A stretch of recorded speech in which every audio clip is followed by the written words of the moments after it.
மதிமுகம் நேயர்களுக்கு வணக்கம். இன்றைய நேர்காணலில் சிறப்பு விருந்தினராக நம்மோட திமுக நட்சத்திர பேச்சாளர் குடியாத்தம் குமரன் அவர்கள் இணைந்திருக்கிறார். பேசலாம். டயா பூஸ்டர் சுகரை கண்ட்ரோல் பண்ணும், உங்க ஆரோக்கியத்தை மீட்டு தரும். சர்க்கரையை கட்டுப்படுத்துறதுக்கான எளிமையான வழிமுறை, இயற்கையான வழிமுறை. அனைத்து மருந்து கடைகளிலும் கிடைக்கும்.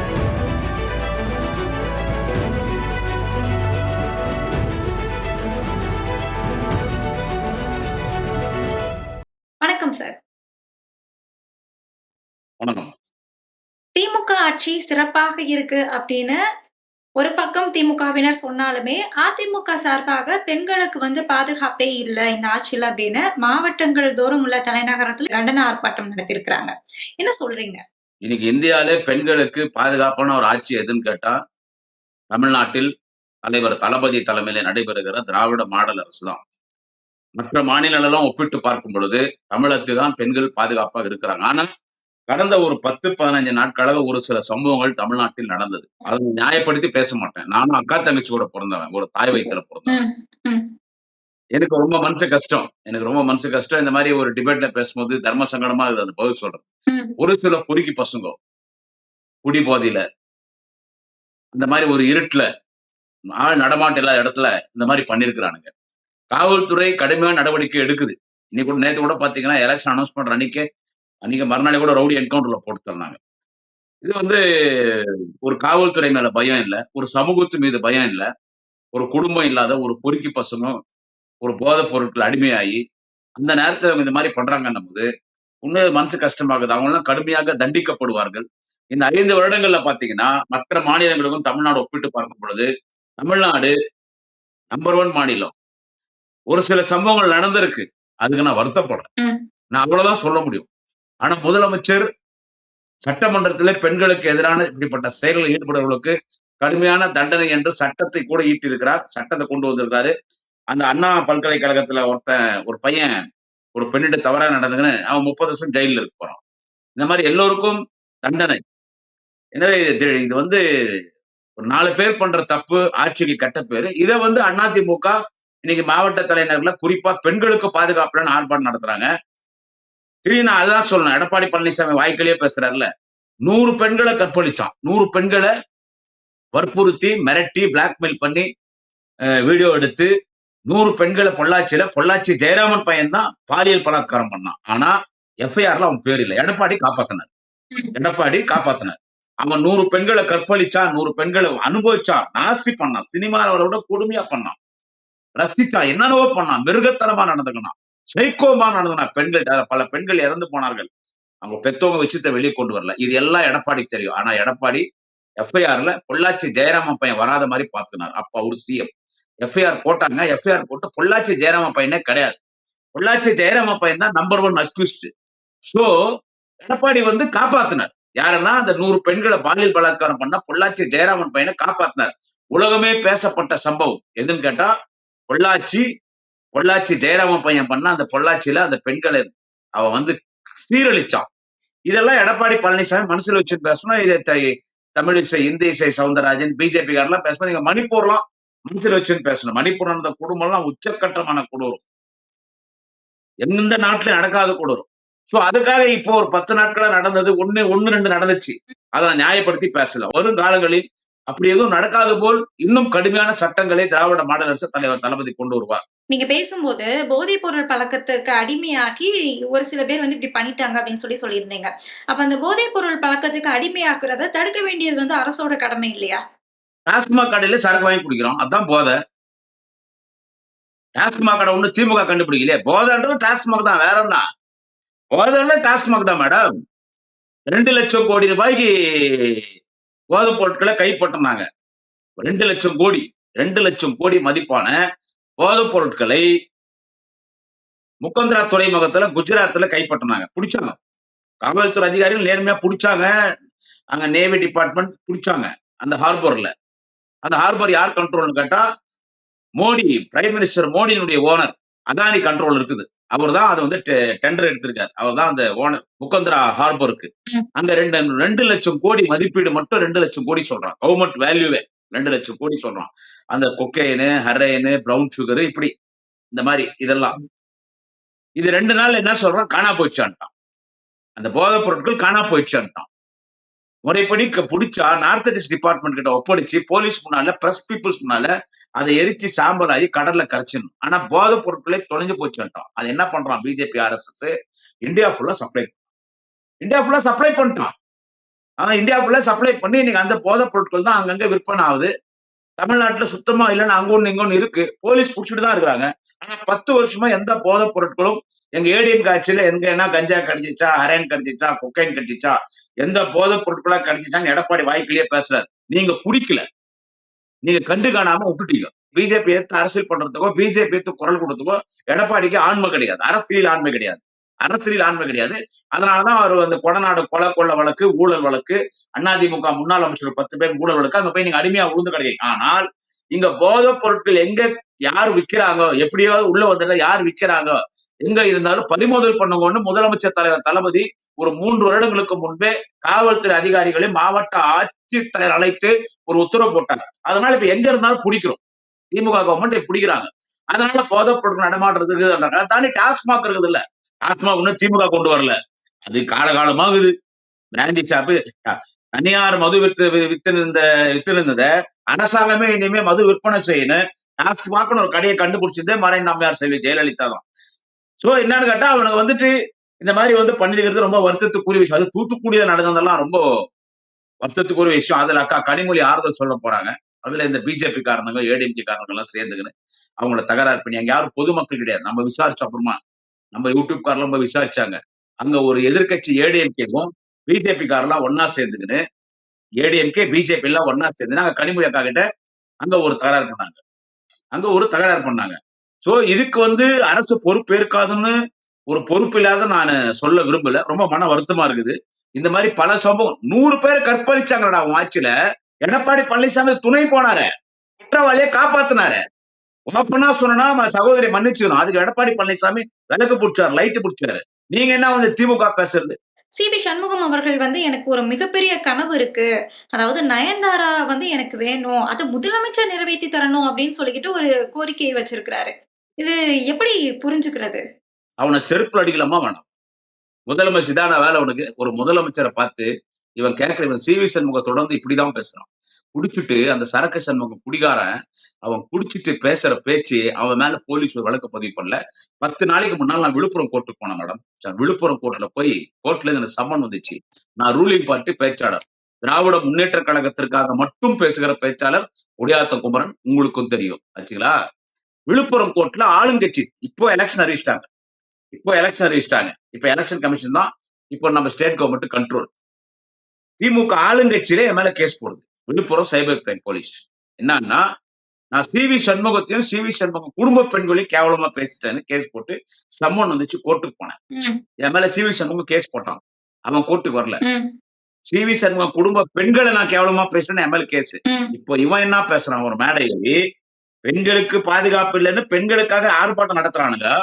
என்ன சொல்றது, இவன் சிவி சண்முகம் ஃபுல்லு போதையை போட்டு தண்ணியை போட்டு என்ன பேசுறான், உங்கள் கனவு என்ன சொல்லுங்க நான் நிறைவேற்றேன்னு முதலமைச்சர் திரு மு.க. ஸ்டாலின் சொல்றாரு.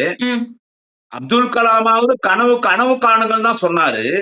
ஆனா முதலமைச்சர் திரு மு.க. ஸ்டாலின் அவர்கள் கனவு என்ன சொல்லுங்க நிறைவேற்றன்றாங்க. எனக்கு நயன்தாரா வேணும்னு கேக்குறான். இவனை என்ன சொல்லலாம்? இந்த மாதிரி வார்த்தை அவன் கேக்குறானே, எனக்கு நயன்தாரா வேணும்னு கேக்குறானே. இந்த திரிஷா மேட்டர் வந்த போது வாய்க்கிலேயே பேசினாங்களே எல்லா நடிகைகளும், எல்லாம் பேசுனீங்கல்ல. திரிஷாவது ஓப்பனா சுத்தினான். யாரு கூட? விஜய் கூட ஓப்பனா சுத்தினான். ஒரு குடும்பத்தை கெடுத்துட்டான்.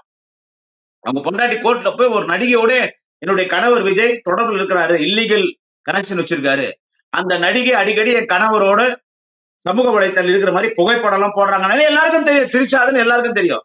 எனக்கு ஏதாவது டார்ச்சர் கொடுத்தா நடிகை பேரை நான் கோர்ட்ல சொல்லுவான்ட்டாங்க. சொல்லாம சொல்லிட்டாங்க. அப்ப திரிஷா இப்படி பண்றா, திரிஷா கூட இவன் சுத்துறான், இவன் என்ன பெண்களுக்கு நல்லாட்சி கொடுப்பான்னு எல்லாரும் விஜய கேள்வி கேட்கும் போது அப்ப திரிஷாவை பத்தினி ஆக்கிட்டாங்க. எல்லாம் திரிஷாவை பத்தினி ஆக்கிட்டாங்க. ஒரு குடும்பத்தை கெடுக்கிறான், ஒரு குடும்பத்தை அவ கெடுக்கிறான்றது உண்மை. நயினார் நாகேந்திரன் பேசிட்டாராம். முதல்ல நீ திரிஷா விட்டு வெளியவான். விஜய் திரு நயினார் நாகேந்திரன் திரிஷா விட்டு வெளியவான்னு சொல்லிட்டான். உடனே அவள் எல்லாம் பத்தினியாக்கி ஆகா போக. இப்போ நயன்தாராவை இப்படி பேசுறான். அது ஒரு முதலமைச்சரை சொல்றான். யாரு? இந்த குடிகார எச்சப்பொறிக்கு நாயி இந்த சரக்கு சண்முகம். அவன் அடிக்கடி எப்போ மேடையில பேசினாலும் அவன் தண்ணியை போட்டுதான் அப்படி பேசுவான். ஓகே. அவன் பாண்டிச்சேரி பார்டரு. ம். அவனுக்கே ஒரு 5, 6 பார் இருக்குது பாண்டிச்சேரியில. தண்ணிய போட்டு தான் பேசுவான். ஒரு முன்னாள் அமைச்சர், ஒரு லா மினிஸ்டரா இருந்தான். இன்னைக்கு அந்த கட்சிக்கு அவன் மாவட்ட செயலாளர் என்னவா இருக்கிறான். இப்ப பிரசன்ட்ல அவன் ராஜ்யசபா எம்பி வேற இருக்கான். அவன் ஒரு அட்வொகேட். நெறைய முறை பேசியிருக்கான். முதலமைச்சர் ரொம்ப உரிமையா பேசுவான். நாளைய தமிழக மாண்புமிகு அண்ணன் உதயநிதி ஸ்டாலின் அவர்கள ரொம்ப உரிமையில பேசுவான். அவன் அட்டாக் பண்ற ஒரே ஆளு குடியாத்த குமரன். அவனுக்கு நைட்ல தண்ணிய போட்டு, ஏன்னா சி.வி. சண்முகனே ஒரு தண்ணி அடிக்கிற குடிகாரன். அவன் கூட எப்படி இருப்பான்? தண்ணிய போட்டு நைட் எல்லாம் 2 மணி, 3 மணி போன்ல பேசுவானுங்க. அவனுக்கு ஆட்கள். இது இன்னைக்கு என்ன பண்றான்? பெண்களுக்கு பாதுகாப்பு இல்லைன்னு இவனுக்கு தான் இன்னும் பெண்களுக்கு பெருசா பாதுகாப்பு கொடுக்குற மாதிரி 100 பெண்களை கற்பழிச்ச பொள்ளாச்சி ஜெயராமனுக்கு ஒரு காப்பாத்தி விட்ட பொள்ளாச்சி ஜெயராமன் பையன் 100 பெண்களை கற்பழிச்சதுக்கு விலகு பிடிச்ச எடப்பாடி பழனிசாமி நடத்தின ஆர்ப்பாட்டத்துல ஒரு பெண்ணை இன்னைக்கு இப்படி பேசி அது முதலமைச்சர் வந்து கூட்டி கொடுன்ற மாதிரி தானே பேசுறான் அவன். அவனுடைய கான்செப்ட் என்ன மேடம்? ம். நான் ஒரு கனவு காண்றேன், எனக்கு நயன்தாரா வேணும், குடுப்பியான்னு கேக்குறான்னா என்ன அர்த்தம் அதுக்கு? எல்லாரும் கேட்பாங்க குடுப்பியானா, அப்ப நீ கூட போய் இப்ப நான் அந்த அந்த அந்த குடிகார அந்த சரக்கு சண்முகம் சொன்னதுனால நான் சொல்ல வரேன். இப்ப நீங்க இருக்கிறதுனால ரொம்ப நான் எடிட் பண்ணி சென்சார் பண்ணி பேசிட்டு இருக்கேன். இன்னொரு நடிகையை பார்த்து நீ சொல்றியே எனக்கு நயன்தாரா வேணும், ஏன்டா அந்த நடிகை கல்யாணம் ஆயிடுச்சு இல்ல, அந்த நடிகை ஊரையே கல்யாணம் பண்ணிக்கிச்சு. ம். ஒரு டைரக்டர் விக்னேஸ்வர் அவர் பேரு. ஆமா. விக்னேஷ் சிவன். ஒரு ஒரு- ஆ, விக்னேஸ்வர் ஒரு டைரக்டரை கல்யாணம் பண்ணிக்கிச்சு. நம்ம கரூர் பக்கத்துல ஊர் அவரு. நம்ம கரூர் பக்கத்துல திருச்சி பக்கத்துலயே வரும். ஊரறிய கல்யாணம் பண்ணிக்கினாங்க. 2 குழந்தை இருக்கு. அவங்க வாடகை தாய் மூலியமா குழந்தை பெற்றனால என்னவோ அவங்க ஒரு சினிமா ஸ்டார் இன்னைக்கு வரைக்கும் ஃபீல்ட்ல இருக்காங்க. அது அவங்க குழந்தை. அவங்க குழந்தை. அவங்க 2 படி உயிரணுக்கள உருவான குழந்தை அவங்க குழந்தை. அந்த குழந்தை இல்லாம அவங்க எங்கேயுமே போறதில்ல. அந்த 2 குழந்தைங்க இல்லாம அவங்க எங்கேயுமே போறதில்ல. வாரத்துல ஒரு முறையாவது சோசியல் மீடியால அந்த குழந்தைய 2 பேர் காட்டுறாங்க. அவங்க அந்த குழந்தைய கூட்டிட்டு போறது வர்றது. ஒரு நல்ல குடும்ப பெண்ணாக அவங்க வாழ்ந்துட்டு இருக்காங்க. அவங்கள நீ கேட்கறன்னா இந்த மாதிரி இப்ப நீ உன் தொகுதிக்கு போய் இப்ப நீ போய் மயில தொகுதி எங்க நிக்கிறன்ற விழுப்புரத்துல உன்னை செருப்பெத்துன்னு அடிச்சு துரத்தினார் எங்க விழுப்புரத்தினுடைய திமுக மாவட்ட செயலாளர் சட்டமன்ற உறுப்பினர் மிகுந்த மரியாதைக்குரிய மருத்துவர் அண்ணன் லட்சுமணன் அவர்கள். அவர் தான் விழுப்புரம் மாவட்ட செயலாளர். அவர் தான் விழுப்புரத்து எம்எல்ஏ. அங்க விழுப்புரத்துல லட்சுமணன் கிட்ட அரசியல் பண்ண முடியல. எங்க திமுக மாவட்ட செயலர் விழுப்புரம் எம்எல்ஏ அந்த மண்ணின் மைந்தன் சாதனை மன்னன் அண்ணன் லட்சுமணன் அவர்களிடம் அரசியல் செய்ய முடியல. யாரால? இவன் சிவி சண்முகத்தினால. அண்ணன் லட்சுமணத்துக்கு பயந்துக்குன்னு இப்ப மயிலம் தொகுதி எங்கேயோ போய் நிக்கிறான். இப்ப போய் என்ன பண்றான்? எல்லா இடத்துலயும் திமுக ஒண்ணு செய்யல, நாங்க ஜெயிச்சா நீங்க என்ன கேட்டாலும் நான் செய்வேன், நீங்க என்ன கேட்டாலும் நான் கொடுப்பேன். நீ சிவி சண்முகம் போய் பேசுறல மக்கள் மத்தியில. இந்த சரக்கு மண்ண போதை மண்ண அந்த பொறுக்கி பையன் அந்த சிவி சண்முகம் நயன்தாரா வேணும்னு சிஎம் கேக்குறான் இல்ல, கனவு காணுங்களோ நான் கனவு காண்றான்றான். இது நயன்தாரா வேணும்னு கனவு காண்றேன் நயன்தாரா வேணும்னு கேக்குறான்ல. இப்ப நீ போய் உன் தொகுதியில போய் உங்களுக்கு என்ன வேணும்னு கேட்டா உன் தொகுதி மக்கள் உன்னை கேட்டாங்கன்னா உன் மனைவி வேணும், உன் பொண்ணுங்க வேணும், உன் மருமக வேணும், குடுப்பியான்னு கேட்டா நீ என்ன அவங்களுக்கு பதில் சொல்லுவ? இப்படிப்பட்ட ஒரு இந்த பேச்சு நான் உங்கள்கிட்ட இதை பேசக்கூடாது. இருந்தாலும் நான் பேசுறேன் மேடம். என்ன ஒரு ஆதங்கம். நான் எடப்பாடியை பேசுவேனே தவிர எடப்பாடி ஃபேமிலியை பத்தி நான் பேசுறதில்லை. எனக்கு எடப்பாடி அவங்க மனைவி பேர் கூட எனக்கு தெரியாது. அவங்க பையன் மித்துன்னு ஒருத்தர் இருக்கார், அது மட்டும் தெரியும். அவர் எத்தனை பசங்க, அவர் எத்தனை பெண் பசங்க, அவங்க ஃபேமிலி என்னன்னு எனக்கு தெரியாது. நான் எடப்பாடியை பேசுறேனே தவிர எடப்பாடி குடும்பத்தை பத்தி நான் பேசுறதே கிடையாது. அதே மாதிரி அதிமுகல பலரை பத்தி பேசியிருக்கேன். பிஜேபியில அண்ணாமலை கடுமையா நான் அட்டாக் பண்ணிக்கிறேன். அவங்க குடும்ப பெண்களை பத்தி பேசுறது இல்லை. ஆனா சிவி சண்முகம் எப்பவுமே குடும்ப பெண்களை பத்தி பேசுறான். இவன் நயன்தாரா மேட்டர் அடிக்கடி பேசுறான். இவன் இந்த மாதிரி பேசுறதுனால தான் நான் சிவி சந்து பதில் கொடுத்ததுக்கு என் மேல கேஸ் ஃபைல் பண்ணாங்க. குடியாத்துல ஒரு கேஸ் என் மேல எஃப்ஐஆர் புக் ஆயிருக்கு. குடியாத்துல இவனை பேசுறதுக்கு திமுக ஆளுங்கட்சி பேச்சாளர்ல குடியாத்துல என் மேல ஒரு கேஸ் புக் ஆகி எஃப்ஐஆர் போட்டிருக்காங்க. 3 எஃப்ஐஆர் என் மேல. எங்க போலீஸ் திமுக ஆட்சியில எங்க திராவிட மாடல் அரசு போலீஸ் என் மேல கேஸ் போடுறாங்க. சிவி சண்முகம் பேசுறதுக்கு ஏடிஎம்கே காரு சசிகலா ஆதரவாளர் என் வீட்டுக்கு 200 பேர் வந்தாங்க பெட்ரோல் கம்பெனி எடுத்துன்னு என்ன கொலை பண்றதுக்கு. ஆனா அவங்க மேல கேஸ் போடல. வீட்டுல உட்காந்து பேசுற என் மேல கேஸ் போட்டாங்க. நான் மதிச்சேன் நீதிமன்றம், காவல்துறையை மதிச்சேன். நான் நீதிமன்றத்துக்கு போயிட்டு வந்தேன். இப்போ இப்படி பேசுறானே, இதுக்கு என்ன மேடம் யார் பதில் சொல்ல போறாங்க? இதுக்கு எடப்பாடி பழனிசாமி பெண்களுக்கு பாதுகாப்பு இல்ல, பாலியல் பலாத்காரம், ஒரு பெண்ணை பத்தி ஒரு நடிகை பத்தி ஒரு குடும்பத்தோடு வாழ்ந்து கொண்டு 2 குழந்தைகள் இரட்டை குழந்தையோடு ஒரு குடும்பம் நடத்தி கொண்டிருக்கிற அந்த பொண்ணு எனக்கு வேணும். முதலமைச்சர் கனவு காணுங்கள், உங்களுக்கு என்ன கனவு காரிங்க, நான் நிறைவேற்ற கனவை நிறைவேற்றுவேன், எனக்கு நயன்தாரா அமிச்சுவைன்னு கேட்கறானே ஒரு பொறுக்கி பரதேசி பையன், ஒரு குடிகாரன். இதுக்கு நீ எடப்பாடி பழனிசாமி இதுக்கு நீ என்ன பதில் சொல்ல போற? அதனாலதான் நான் கேட்டேன், நீ என்ன வேணாலும் நான் செய்யறேன்றிய உன் கட்சிக்காரர்கிட்ட மக்கள்கிட்ட ஓட்டு கேட்க போகும்போது சிவி சண்முகம் உன் பொண்டாட்டி வேணும், சிவி சண்முகம் உன் பொண்டாட்டி வேணும், உன் பொண்ணு வேணும், உன் மருமகம் வேணும்னா அமுச்சு வைப்பியாடா? இவன் அமுச்சு வச்சாலும் அமுச்சு வைப்பான். இந்த கேள்வி நான் கேட்பேன்னா கேட்க மாட்டேன். நான் இல்ல, யாரா இருந்தாலும் கேட்பாங்க. அப்ப நீ உன் பொண்டாட்டி கிட்ட குடும்ப நடத்தல, அப்படி நயன்தாரா கிட்ட குடும்பம் நடத்தணுமா? இதுக்கு சகோதரி நயன்தாரா நடிகை என்ன பண்ணோம்? செருப்பெத்துன்னு அவன் அடிக்கணும். செருப்பெத்துன்னு அவன் அடிக்கணும். சக நடிகைகள் பிஜேபியில் இருக்கிற குஷ்பு வாய்க்கையிலே அந்த அம்மா பேசுறாங்க இல்ல. இன்னைக்கு உன் கூட்டணியில தான் இருக்கிறான் அவன், சிவி சண்முகம். பிஜேபி கூட்டணியில தானே இன்னைக்கு சிவி சண்முகம் இருக்கிறான். இதுக்கு குஷ்பு வாய் திறப்பாங்களா? அன்னைக்கே பேசுறாங்க அந்த அக்கா, இந்தி இசை சவுந்தரராஜன். அடேங்க அப்பா, வாயாது பஜாரி மாதிரி பேசுது அந்த பொம்பளை. இப்ப இந்தி இசை சவுந்தரராஜனை கேக்குறேன், நயன்தாரா ஒரு பெண் தானே, பெண்களுக்காக நான் குரல் கொடுக்கக்கூடியவள், 2 மாநிலத்தில் கவர்னராக இருந்தேன், நான் எவ்வளவு பெரிய பொசிஷனை விட்டு வந்துகிறேன்னு இந்தி இசை சவுந்தரராஜன் சொல்லுது. அந்த அம்மா வரல, அவன் அமித்ஷா ஓடி கொடுன்னு சொல்லிட்டு. அது தமிழிசை சவுந்தரராஜன் தானே? இல்லைங்க, அது இந்தி இசைங்க. அது எப்போ மரியாதைக்குரிய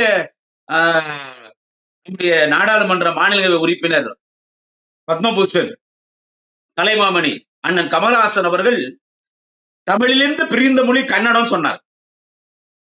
கர்நாடகாவுடைய சூப்பர் ஸ்டார் சிவராஜ்குமார் வச்சு அவர் புகழ்ந்து பேசும்போது நம்மில் ஒருவர் தான், நம்ம குடும்பத்திலிருந்து பிரிஞ்சவங்க தான். தமிழிலிருந்து பிரிந்த மொழி கன்னடம் போது கர்நாடகாவில் இருக்கிற கன்னடக்கார அமைப்புகளை தான் அவ்வளவு கரெக்டா பண்ணும்போது கர்நாடகாருக்கு சப்போர்ட் பண்ணி பேசுறது தான் இந்த பொம்பளை. யாருன்னு கேட்டா அந்த தமிழிசை சவுந்தரராஜன். நீங்க சொல்றீங்க எப்ப நீ தமிழுக்கு எதிராக இருக்கிறியோ அப்பல இருந்து நான் உனக்கு பேர் மாத்திட்டேன்.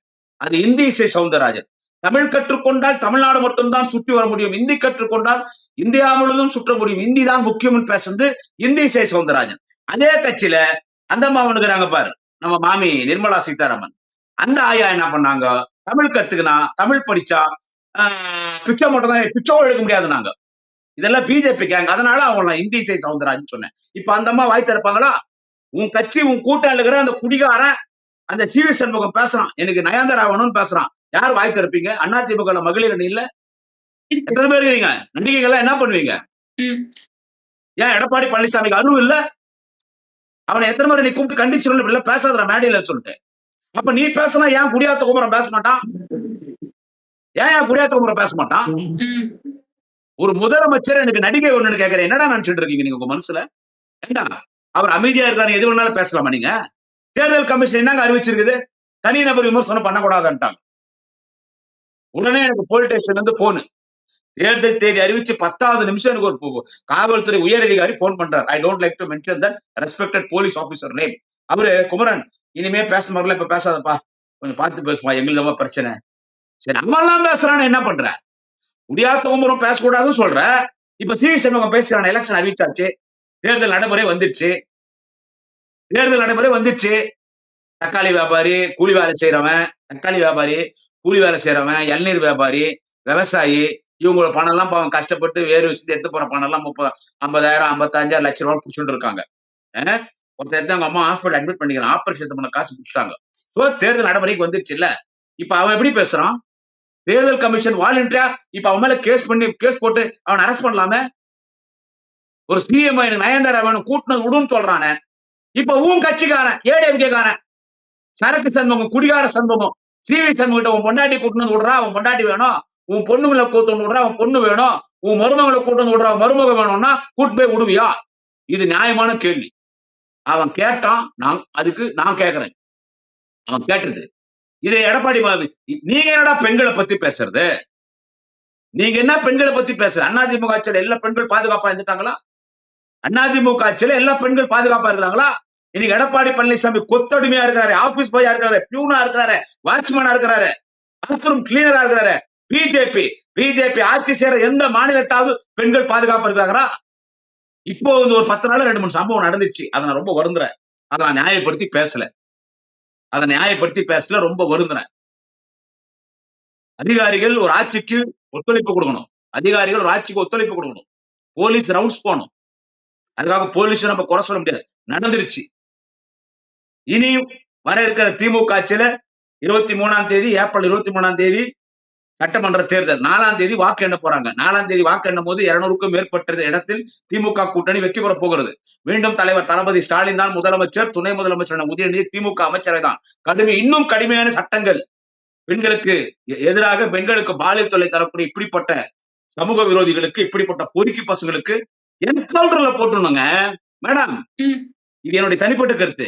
ஒருத்தன் ஒரு 2 வயசு குழந்தைய ஒரு 10 வயசு பொண்ணு, 14 வயசு பொண்ண வந்து பாலியல் தொல்லை பண்ணி, கொலை பண்ணி போடுறானுங்க, கெடுக்குறானுங்கன்னா, இவனுங்கலாம் நீங்க கோர்ட்டுக்கெல்லாம் கூட்டு போகக்கூடாது. இவன் தான் தெரிஞ்சிருச்சா? தெலுங்கானால ஒரு மேட்டர் நடந்துச்சு மேடம். ஒரு டோல்கேட்ல ஒரு பொண்ணு வந்து பஞ்சர் ஆயிடுச்சு நிக்குது. வண்டி பஞ்சர் போட்டான்னு அந்த பஞ்சர தள்ளும்போது அந்த பொண்ணு லாரி டிரைவர், கிளீனர் ஒரு 4 பேர் தூக்கிட்டு போய் அந்த பொண்ண வந்து பாலியல் பலாத்காரம் பண்ணி கொலை பண்ணி கொளுத்திட்டானுங்க. 2 மணி நேரத்துல தெலுங்கானா போலீஸ் புடிச்சிருச்சு. புடிச்சுட்டு அந்த அதிகாரி ஒரு யங்ஸ்டர். அப்பதான் ஒரு 2 மாசம் ஆகுது டிபார்ட்மென்ட்க்கு வந்து. என்ன பண்ணான் தெரியுமா? இவங்கள கூட்டிட்டு போய் நேர்ல ஒரு காட்டுக்குள்ள விட்டான். சுட்டு தள்ளிட்டான். அந்த தெலுங்கானா மக்களே பாராட்டுனாங்க போலீஸ. ஷூட் பண்ணிடணும். என்ன கோர்ட்டுக்கு போனா இப்ப தூக்கு தண்டனை எங்க இருக்கு? தூக்கு தண்டனை கிடையாது. தூக்கு தண்டனை குடுக்குறாங்க. சாவர வரைக்கும் ஜெயில தான் தூக்கு தண்டனை கிடையாது இப்போ. என்ன பண்ண நம்ம இவன் தான் ரேப் பண்ணான்னு தெரியுதா? இவன் தான் பண்ணான்னு தெரியுதுல. சுட்டுட்டு போயினே இருக்கணும். 10 பேரை சுடு. இன்னொருத்தன் வேணா அந்த வேலையை பாக்குறானா பாரு. அதுல முதல்ல இந்த சிவி சண்முகத்தை சொன்னோம். இந்த மாதிரி பொது மேடையில போய் இந்த மாதிரிலாம் அநாகரிகமா பேசுறான். குடிச்சிட்டு பேசுறான்னு கேட்டா எடப்பாடி பழனிசாமி இதுக்கு என்ன பதில் சொல்ல போற? அவன் வீட்டு பொம்பளைங்களை யாரா கேட்டா விடுவானா? சிவி சண்முகம் அவங்க வீட்டு பொம்பளைங்களை விடுவானா? இன்னொரு வீட்டு பொம்பளை அது சிஎம் கேக்குறேடா பாடுஸ். சிஎம் கேக்குற நீ என் நயன்தாரா வேணும்னு. அவர் என்ன கேட்டார்? படிச்ச பசங்க உங்களுக்கு என்ன வேணும்? நான் செய்யறேன். இளைஞர்கள் வேலை வாய்ப்பு உங்களுக்கு என்ன வேணும்? செய்யறேன். 10 வருஷம் ஏடிஎம்கே கொள்ளடிச்சு போயிட்டான் சகோதரி. 5 வருஷம்லாம் சரி பண்ண முடியாது. ஆமா முடியாது. நம்ம 2.5 வருஷம் கிட்டத்தட்ட 2 வருஷம் கொரோனா வெள்ளத்திலிருந்து நம்ம மீண்டு வரதுக்கு 2 வருஷம் ஆயிடுச்சு. 3 வருஷம் தான் கவர்மெண்ட். 3 வருஷம் தான் தலைவர் தளபதி முதலமைச்சரா பணியாற்ற முடிஞ்சிச்சு. அந்த 3 வருஷத்துல இவ்வளவு பண்ணிருக்காரு. இவரை குறை சொல்றது எடப்பாடிக்கும் யாருக்குமே தகுதி கிடையாது. பிஜேபிக்கு யாருக்கும் தகுதி கிடையாது. இப்படி இருக்கும்போது இப்படி எல்லாம் மேடேறி ஒருத்தன் பேசிட்டு இருக்கான். பெண்களுக்கு எதிராக பேசுறான். ஒரு முதலமைச்சரை எனக்கு அவ வேணும்னு கேக்குறான்னா இவனை என்ன பண்ண போற எடப்பாடி? இவனை என்ன பண்ண போற? பொம்பளைங்க அவனை செருப்பு எத்தனை விளக்கமாத்த எத்தனை அடிக்கும் அவன் வீட்டாண்ட போய். அந்த சரக்கு சண்முகம் குடிகார சண்முகத்தை பொம்பளைங்க போய் அவன் வீட்டாண்ட போய் செருப்பு எத்தனை அடிங்க. நீங்க பேசும்போது வந்து இந்த தேர்தல்ல திமுக கூட்டணி வந்து 200 தொகுதிகளுக்கு வென்று ஆட்சி அமைக்கும் அப்படின்னு சொன்னீங்க. ஆனா இந்த திமுக கூட்டணி வந்துட்டு எண்ணிக்கையில தான் அதிகமா இருக்கோ தவிர அங்க வலுவே இல்ல. வலுவா இருக்கிறது என்டிஏ அப்படின்னு எடப்பாடி பழனிசாமி அவர்கள் சமீபத்துல ஒரு நேர்காணல்ல சொல்லியிருக்காரு. சரி, எதை வச்சு என்டிஏ வலுவா இருக்குன்னு சொல்றீங்க? சொல்லுங்க, எப்படி சொல்லுங்க. ஏடிஎம்கேக்கு முன்ன இருந்த வாக்கு வங்கி இல்ல, சவுத்துல இல்ல. ஓபிஎஸ் நீங்க லேசா நினைக்காதீங்க. முன்னாள் முதலமைச்சர் மரியாதைக்குரிய அண்ணன் ஓ பன்னீர்செல்வம் அவர்கள் அவர் நீங்க லேசா நினைக்காதீங்க. ரொம்ப அமைதியா இருக்காங்கன்னா நம்ம அவங்கள ரொம்ப எளிதா எடை போடக்கூடாது. ரொம்ப நம்ம அவங்கள ஒன்னும் ஒரு சீப்பா நினைச்சு கூடாது. ஏய் ஒரு அமைதியான நடப்பவர் என்ன செய்வார்? அவங்கள்ட்ட தான் விஷயமே. ஓபிஎஸ் நீ வந்து அதிமுகவுக்கு துரோகின்னு சொல்றாரு எடப்பாடி பழனிசாமி. உண்மையான துரோகி எடப்பாடி பழனிசாமி தான்.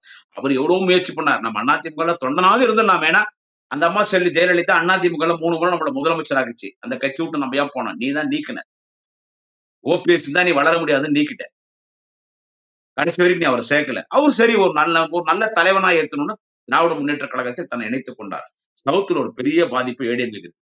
முக்குளத்தூர் தேவர் சமுதாயத்துல ஒரு மிகப்பெரிய வாக்கு வங்கியா வச்சிருக்கிற ஏடிஎம்கேக்கு ஓபிஎஸ் திமுக வந்தனால தேவர் சமுதாயம், முக்குளத்தூர் சமுதாயம் ஒரு மிகப்பெரிய சமுதாயம். மிகப்பெரிய அந்த சைடுல வலிமையான சமுதாயம். ஏடிஎம்கே ஆட்சிக்கு வருதுன்னா அது காரணம் முக்குளத்தூர் தேவர் சமுதாயம் தான். ஆமாங்க, அவங்கதான். இன்னைக்கு அந்த வாக்கு வங்கி கிட்டத்தட்ட 20 தொகுதி அடிப்படும். மதுரையில் இப்ப 5 தொகுதி ஏடிஎம்கே இருக்குது, 5 தொகுதி திமுக இருக்குது, 10 தொகுதி மதுரை திமுக அடிக்கும். பிகாஸ் ஆஃப் ஓபிஎஸ் நீ விட்டு இருந்து உனக்கு வாக்கு வங்கி அடிச்சிருச்சு. அடுத்து சசிகலா 50 தொகுதியில் நிக்க போகுது அந்த பொம்பளை. ஏதோ 1.5 கிலோமீட்டர் இருக்குது. தமிழர்கள் எல்லாம் எழுத்துக்குது. சரி, ஏதோ ஒரு கட்சி தென்னை மரம் தோப்பு ஏதோ ஒண்ணு வச்சுக்கோ. அது திமுக திட்டுது. அந்த பொம்பளை தீய சக்தி அதையும் திட்டுது. சும்மா அது மைண்ட் ஃபுல்லா ஏண்டா உன்னை நான் வந்து என் காலில் உழ வச்சு என் கால் போட்ட பிச்சை எடப்பாடிக்கு முதலமைச்சர் பதவி நான் ஜெயிலுக்கு போன உடனே என்னையே கட்சி விட்டு நீக்கிட்ட உன்னை விடுவனான்னு சொல்லி அதுக்கிட்ட பணம் இருக்கு. அதுகிட்ட பணம் ஜெயலலிதா கிட்ட திறன பணம் அதுகிட்ட இருக்கு. அது ஒரு பக்கம் இது எதிர்ப்பா ஸ்டார்ட் ஆயிடுச்சு. அது இப்போ ஒண்ணு எதிர்ப்பாகுது. சோ அதிமுக வாக்கு வங்கி நம்ம பார்லிமெண்ட் எலெக்ஷன்ல பார்த்தோம். பல தொகுதியில அவங்க டெபாசிட் வாங்கல. அதிமுக வாக்கு வங்கி செறிஞ்சிருக்குது.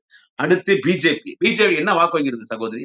சொல்லுங்க இசை செல்வி, என்ன ஓட் பேங்க் பிஜேபி எவ்வளவு இருக்கும்? போன தேர்தல்ல 4 தொகுதிகளில் ஜெயிச்சிருக்காங்க. என்னமா 4 தொகுதி? அது ஏடிஎம்கேனால ஜெயிச்சார்.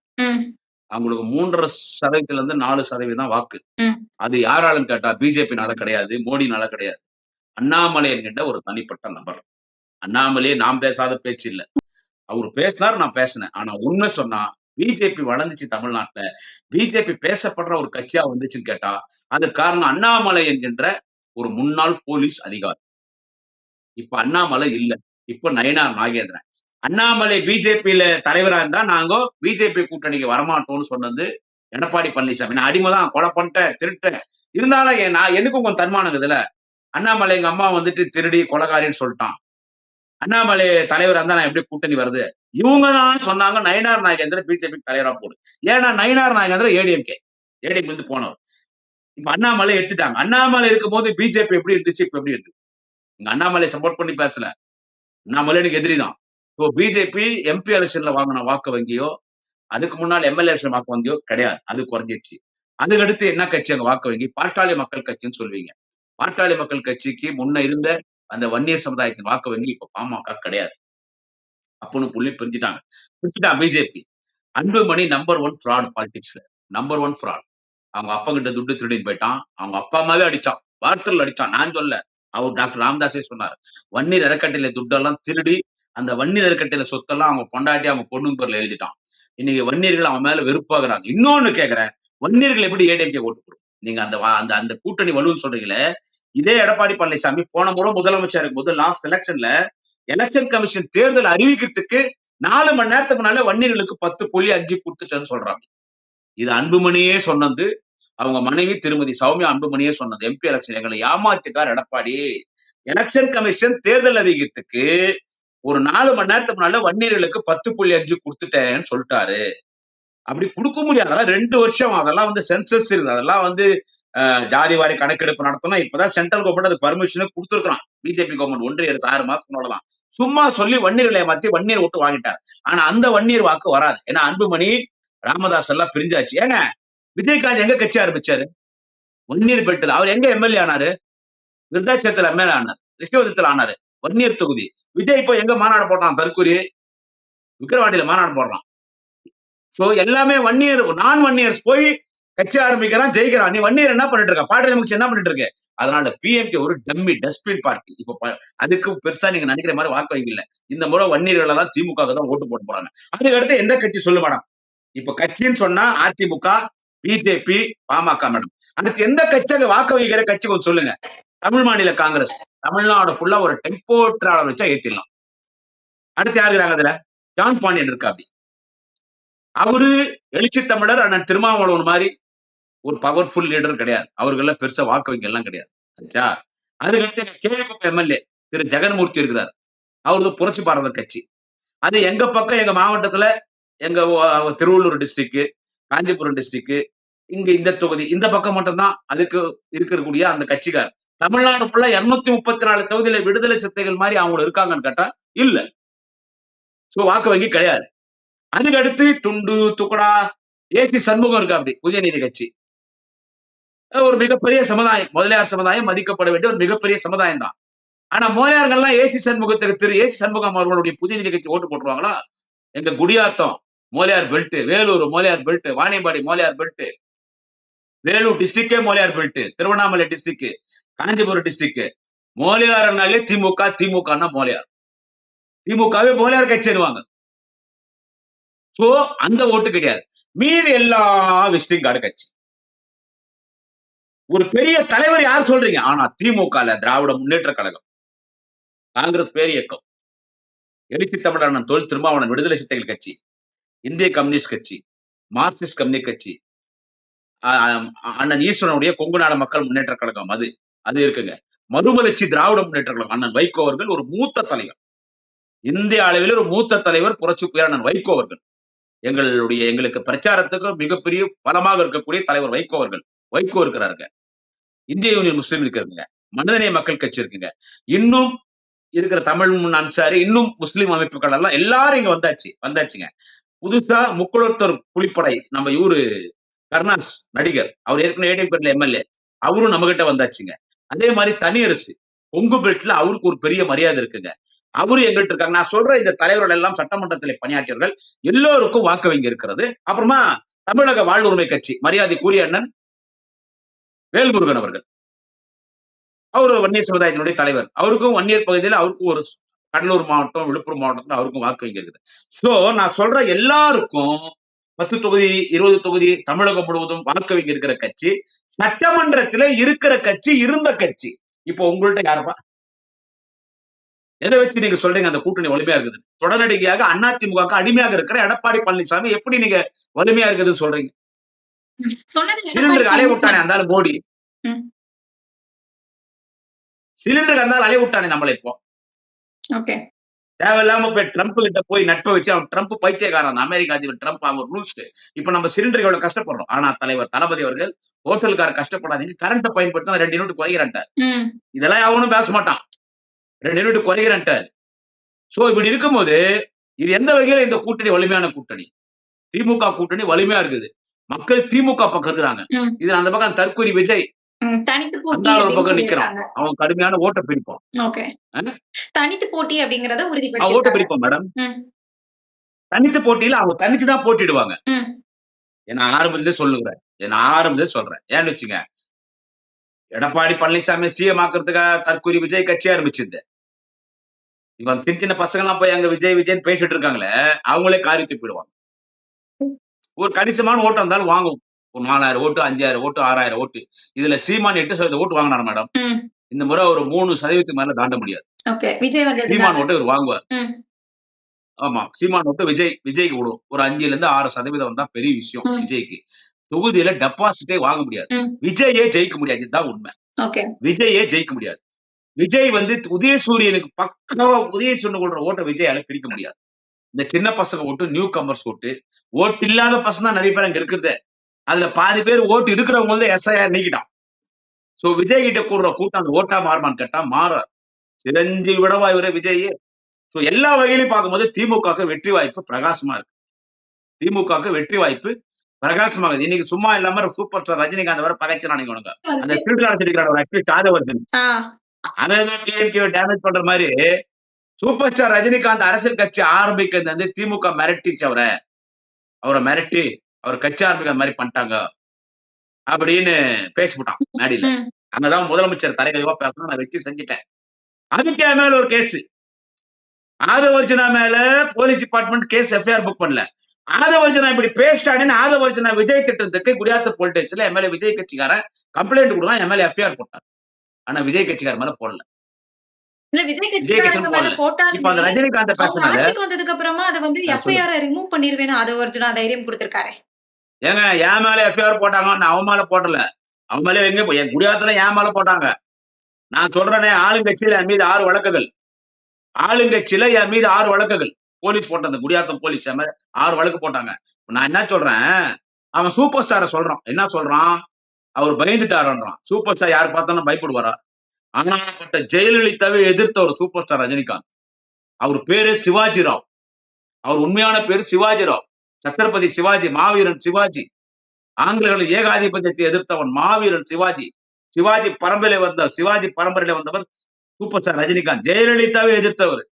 இன்னொரு முறை ஜெயலலிதா ஓட்டு போட்டா ஆண்டவனே உன்னால காப்பாற்ற முடியாதுன்னு சொன்னவரு சூப்பர் ஸ்டார் ரஜினிகாந்த். பாபா படம் ரிலீஸ் ஆகும்போது இதே அன்புமணி அவ்வளவு கலாட்டா பண்ணான் பாமகலாம். அதுல நீ பீடி குடிக்கிற, தண்ணி அடிக்கிற, படம் ரிலீஸ் ஆகக்கூடாதுன்னு.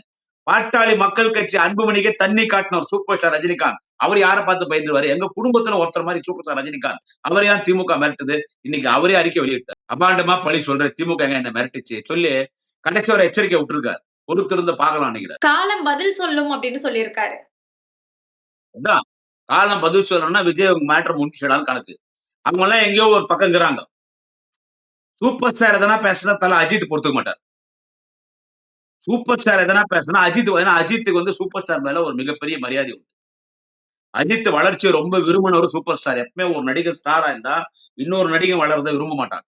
ஆனா அஜித் வளரணும்னு ரொம்ப விருப்பப்பட்ட ஒரு சூப்பர் ஸ்டார் ரஜினிகாந்த். அந்த பில்லா படம் கூட யாரு பில்லா 2 யாரு வச்சு எடுக்கலாம், யாரு உங்க இடத்துல யாரு ஹீரோவா அதுல வந்துட்டு நம்ம வச்சு அந்த படத்தை பண்ணலான்றதுக்கு அப்ப சூப்பர் ஸ்டார் ரஜினிகாந்த் சொன்னது கரெக்டான நடிகர் யாருன்னு கேட்டா அஜித் தான் அதுக்கு சூட்டபிளான ஒரு கேரக்டர். அஜித் வச்சு எடுங்க.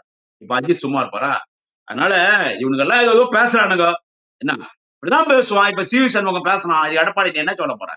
எடப்பாடி வருத்தம் கேட்க சொல்லு. ஒரு முதலமைச்சர் நீ எவ்வளவுனா கேப்பாளு கூட்டு விடுற வேலையடா முதலமைச்சருக்கு.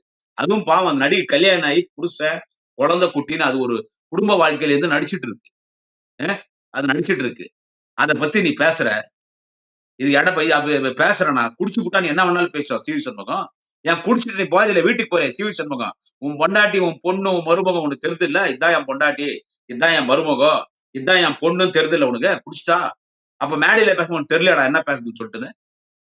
மேடையில தெரியல. பொம்பளைங்கெல்லாம் அவன் குடிகாரன், அந்த பொம்பளை பொறுக்கி, அந்த குடிகாரங்கிறான் பாரு, அந்த சரக்கு சண்முகம்.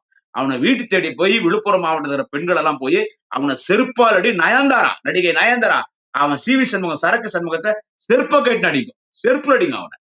Okay sir. நிறைய தகவல்கள் பகிர்ந்திருந்தீங்க.